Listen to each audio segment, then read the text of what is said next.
TP53 aberrant Mantle cell. This is a really tough one. I will tell you that there's two different kinds of TP53 aberrant Mantle cell. There's the very highly proliferative blastoid type, and then there's the non-proliferative type.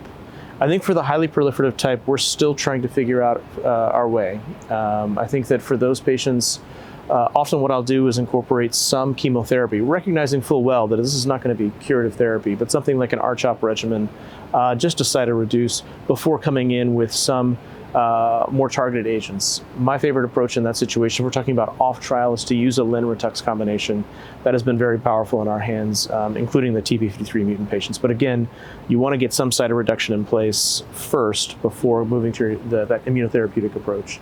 When we talk about non-proliferative mantle cell lymphoma, and again, I want to be clear, let me say non-blastoid and non-proliferative.